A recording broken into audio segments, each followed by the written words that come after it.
I've never been the type of person to film this kind of video unless I had an important announcement, usually a sad one. I have a few things to get off my chest, and I might regret it, but I feel like I have a lot to say. Maybe too much. Okay, I need to not overthink this.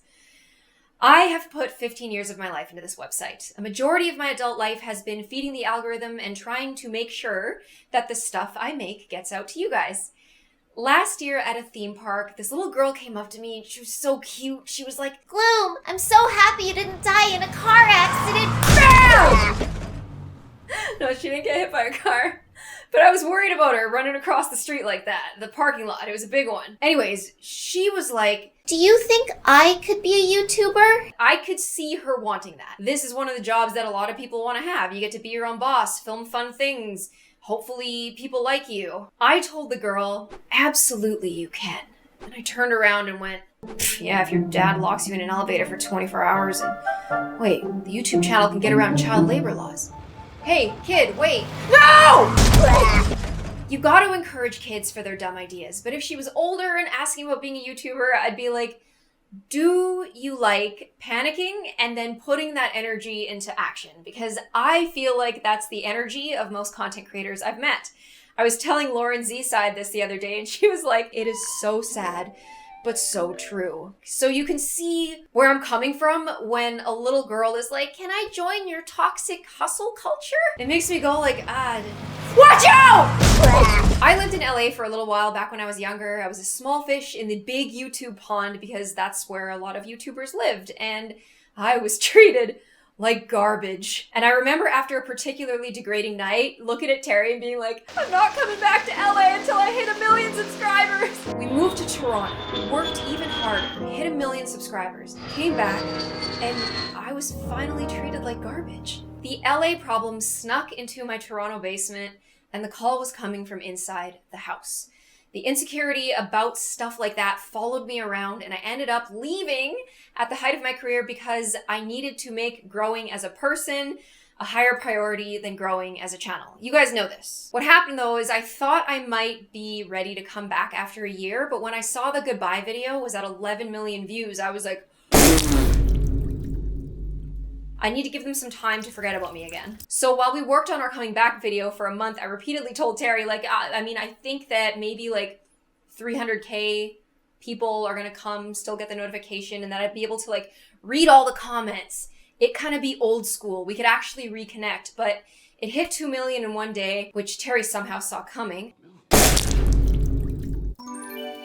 And for someone who believes all views are people, that is a very massive, massive number. The fastest way to grow would have been to ride that momentum and post during the heightened level of interest in the channel, but I got in my head about the heightened expectations that comes with all those people. So we waited until the wave crested and crashed, and then we came back again. It's not that I never want to have momentum again, I just wanted a little space to suck for a while. Isn't true we're gonna keep them all? Oh yeah. I didn't tell many people what my plan was, so when I had friends over, when I released my second video, they saw how it performed, and they were like, are you okay?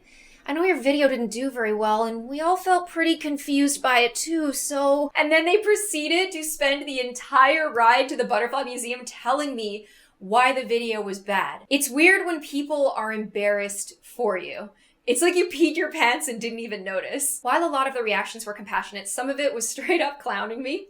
And this is exactly why I was trying to lower expectations, right? Like to reduce some of that pressure. As a real example, there's a Bijou Mike video where he is just getting analyzed for his views. I read a lot of comments, people are like, oh, bro fell off, or the reason why your views are low. There's a little YouTube tool they added a long time ago that shows you how well your video performed in comparison to your last 9 uploads. And they have tried to actually slightly hide it from us, but we all know it's there and we're all looking. Regardless of the amount of self-care you do, a caring creator is looking and already doing their best to fix the issue so they can connect with you better. And a caring person is going to combine that with comments and start self-analyzing to a fault. I'm very self-aware. I probably laugh too much. You got my man feeling bad for laughing too much. I 100% get that that is part of the job, but the type of person who doesn't feel a gut punch when they read a malicious comment about themselves is a very, like, all press is good press kind of creator. Like, that's the kind of creator I think we should be a little bit more wary of. That type of person isn't someone who you can really hold accountable in any meaningful way. And that's why there's so many fake apologies out there. They weren't actually accountable. They were just socially dominated to the point where they were trying to save themselves and their bottom line. And then we can actually hold the good ones accountable, like Jenna Marbles, and then she leaves us with all of the narcissists. I'm not trying to be the biggest fish anymore. That's not one of my goals, but I will always be sensitive. I'm a sensitive person. One of the worst uploads since we came back, Terry was away in Alberta, and I felt proud of the video. But I was home alone, and I had people asking me, like, what were you thinking uploading such a dumb idea? It's Sarah J. She's really pretty. I know it was a dumb idea. When you get a 1 out of 10 video, which is basically the best performing video out of the last 10 you posted, they shoot confetti all over your page. And when you get a 10 out of 10 video, all the fucking stats are gray. It says less people are engaging. Do you want my opinion? No. The pacing should have been tightened. People are calling it a brain rot edit. Would be a good thing for you to know about. The packaging of your video was abysmal. Your title and thumbnail lacked optimization and are only appealing to your loyal viewers. You need to appeal to Gen Alpha. Those kids need a dopamine hit right when they click on the video and every 20 seconds after, like a Mr. Beast video. Have you heard of him? He's great. He gets like 100 kids, right? And then he makes them fight! I was familiar with the Mr. Beast style before I left, and I remember vividly Jacksepticeye warning us what would happen to YouTube in the long run with his style. Do you think Mr. Beast ruined YouTube? Yes. Why? Because it became more about views, money, and popularity than it did about having fun. Had I been online the entire time, I don't think that evolution would have been so jarring to me. I came back and I was like, ah! There were so many creators making the kind of content that I want to make. It was beautiful. It was so well crafted and uploaded at such a rapid rate that I ended up feeling really inspired and asking some industry people about those particular YouTubers and how to get that level of quality so often. And I was surprised to hear, oh yeah, that just seems like an intimate creator scenario, but it's not just them. They've got producers, set designers, script writers, idea people, retention planners, wardrobe, makeup, strategists, and a lighting guy named Big Sal. Best in the business. I was sitting there admiring how good they were at managing their time, waiting to hear what scheduling app they were using, when in reality it was Big Sal and Friends and Co. Back in the day, we all watched T-Series beat out PewDiePie, and who knew it would be the Save PewDiePie billboard guy who would change everything. He fought for the solo creator against big business, only to accidentally teach every big business how to look like a solo creator. Despite the massive shift, I still believe there is room for the person with a camera.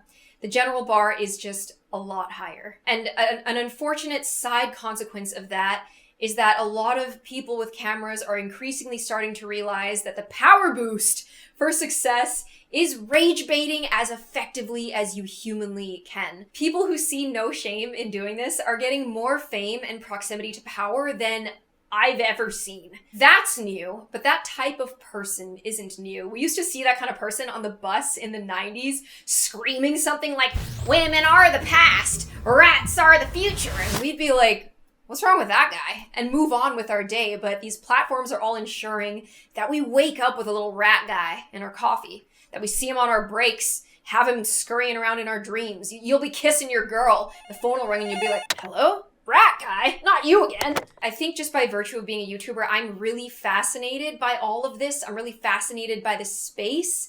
And a lot of my friends are like, you change our opinion on a lot of topics. You should make video essays. But I just don't think the world needs more rat guys getting viewers drunk on Outrage. Like, do we really need another podcast? I think spaces where people can unplug from the constant IV of cynicism and intolerance, those are more important than ever, because it truly is not, it doesn't seem okay out there, especially for those whose existence and dignity are somehow a topic of debate in 2026.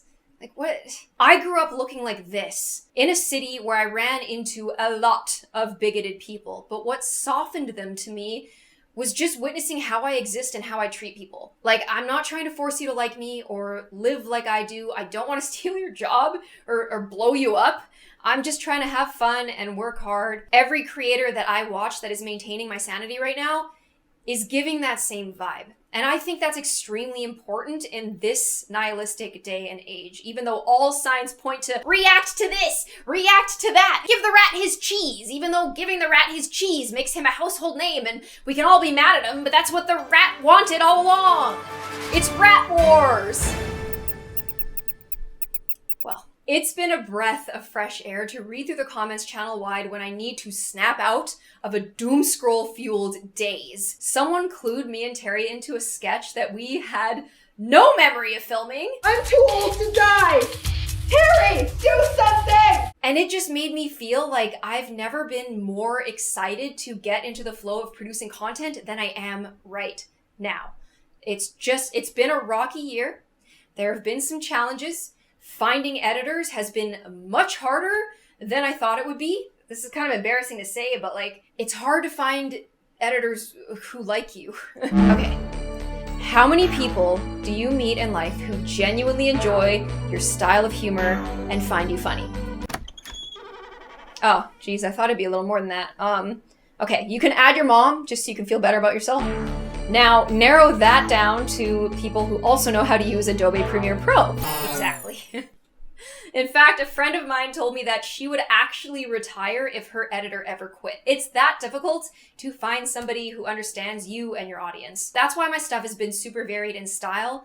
Nothing will ever be as funny to me as me and Terry just giggling and making something in his office, but I did find a few people that I'm excited about, like this guy, Drew. Look at him go. Look what he can do with my finger. I really appreciate the comments telling me not to burn out. I know that you guys are just saying that because you care about me, but I think I'm getting too much sympathy here. I really resent the Try being an influencer for a day argument we've heard from tone-deaf content creators who think they have it harder than a single mother with 3 jobs. I got to take time off and be with my dad before he passed away, and the single mom should get that same treatment, but she doesn't. It's unfair. It's easier for me than it is for a brand new YouTuber too, like that little girl I saw at the theme park, but don't worry about her. She got hit by a car. She's dead. Everything good that has happened to me has been because you guys see me. Like, you actually see me. And that's something that I would have never expected. And it's something that I really, really appreciate. My family is super small. My dad passed away. My sister passed away. Twink's gone. It's me and my brother and my mom. And my mom is currently in a hospital in Singapore, assuring us that it's not serious, but it wasn't even her doctor's appointment. She went with her sister to the doctor, who was like, yeah, I mean, like, everything's right with you, but like, that woman in the corner, huh, me? Yeah, you need to go to the ER immediately. And my mom was like, no, I'm fine, I'll just put my feet up. And he was like, no, you're going. And she was like, okay, well, like, can I leave? And they were like, no, you have to stay here for a few days. Like, you're not good. I just found this out today, and I guess I'm feeling sentimental, and that's why I'm talking about family. It just means the world to me that, like, I have people out there that care about me and that treat me like family. And I don't mean like, you know, when a creator's like, I love you and you're family. I mean it like, you guys are family in that you're not yes men. You aren't my weird, bald, parasocial bodyguard that has to protect me from the world. Our queen did this and it's good no matter what. You guys are supportive, but you still check me. You'll be like, you got that dessert wrong. Come on now. That's not Philippines. That's Korea. Kassie, that thumbnail was whack. Do better. And I'll be like, okay, yeah, okay. But it's done with love and not cynicism. And I feel that. I don't see that kind of kindness shown to a lot of creators. I really don't. And other creators have said, like, how did you do it? And I'm like, oh. I want to reply to every single comment saying that they got really upset when I left and let them know that the feeling is mutual. Truly, like the mental health issues that I was having just meant that I had to recalibrate my intent. I'm really sorry to everyone who I was that safe space for during gloomy days, and I really plan on making it up to you guys. I'm excited to do it. I want you to trust that I'm going to take care of myself while I do so, even though I just realized that my mom is in the hospital for overexerting. Like, something about the apple in the tree. But I took 2 years off, okay? She didn't.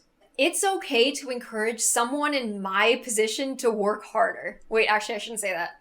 I don't want you guys to be like, Hey, Jay from the Cub Scouts, Cassie says that you should work harder. I should say, it's okay to encourage me to work harder, especially right now. I'm inviting that energy in. I would appreciate the encouragement. I had an awkward and rocky year, but I just want to clown. I feel like especially in my family, when times are weird and dark, we like to clown. So that's what I want to do. All I feel right now is excitement to be a healthy supplier of happy days. Thank you. Should bow. At your service, my liege.